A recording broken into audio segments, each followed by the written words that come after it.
You know, there are American heroes who don't like this idea. Neil Armstrong, Gene Cernan have both testified against commercial spaceflight and the way that you're developing it, and I wonder what you think of that.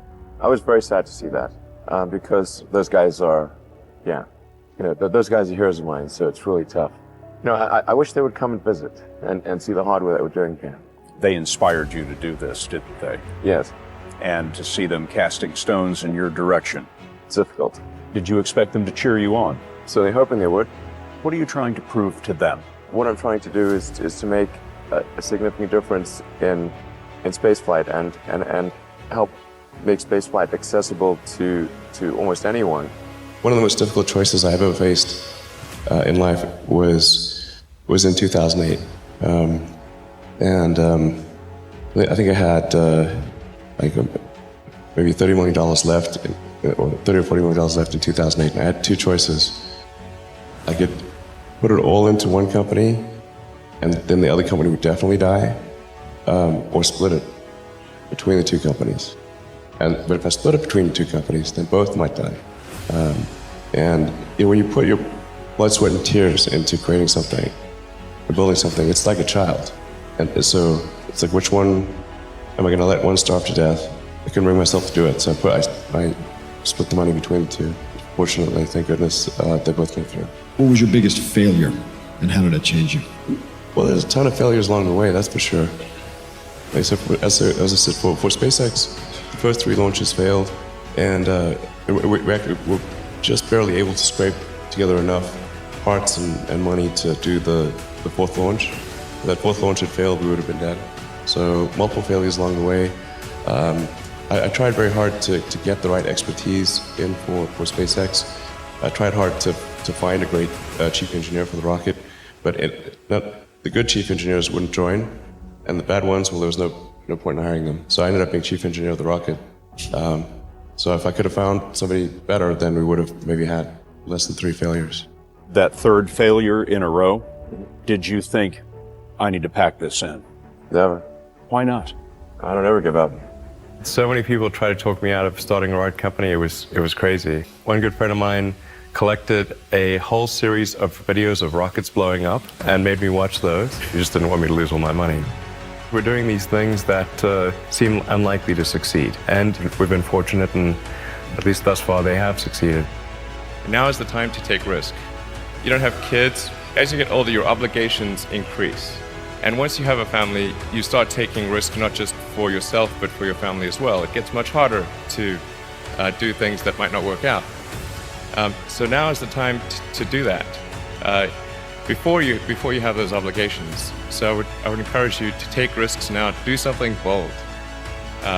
You won't regret it. How did you figure you were going to start a car company and be successful at it? Well, I didn't really think Tesla would be successful. I thought we would most likely fail. But I thought that we at least could address the false perception that people had that an electric car had to be ugly and slow and boring like a golf cart. But you say you didn't expect the company to be successful, then why try? If something's important enough, you should try, even if the probable outcome is failure. Or how do you think about making a decision when everyone tells you this is a crazy idea? Or where do you get the internal strength to do that? Well, first of all, I'd say I actually think I feel fear quite strongly. So it's not as though I just have the absence of fear. I feel it quite strongly. But there are just times when something is important enough, that you believe in it enough, that you do it in spite of the fear.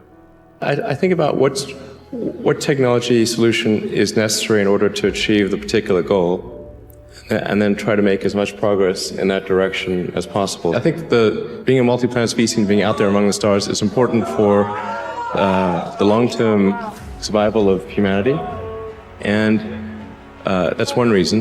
But then the part that I find personally most motivating is that it creates a sense of adventure, and it makes people excited about the future. If you consider 2 futures, one where we are forever confined to Earth until eventually something terrible happens, or another future where we are out there on many planets, maybe even going beyond the solar system, I think that second version is incredibly exciting and inspiring, and there need to be reasons to get up in the morning. You know, life can't just be about solving problems. Otherwise, what's the point? There's got to be things that people find inspiring and make life worth living. When my brother and I were starting our first company, instead of getting an apartment, we just rented a small office and we slept on the couch.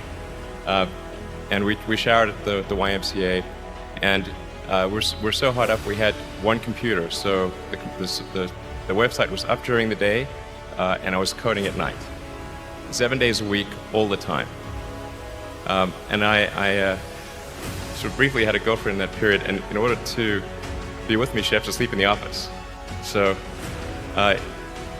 work hard, like I mean, every waking hour. That's the thing I would say, particularly if you're starting a company. Whatever area that you get into, given that, you know, even if you're the best, there's always a chance of failure. So I think it's important that you really like whatever you're doing. If you don't like it, life is too short. If you like what you're doing, you think about it even when you're not working. I mean, it's something that your mind is drawn to. And if you don't like it, you just really can't make it work, I think.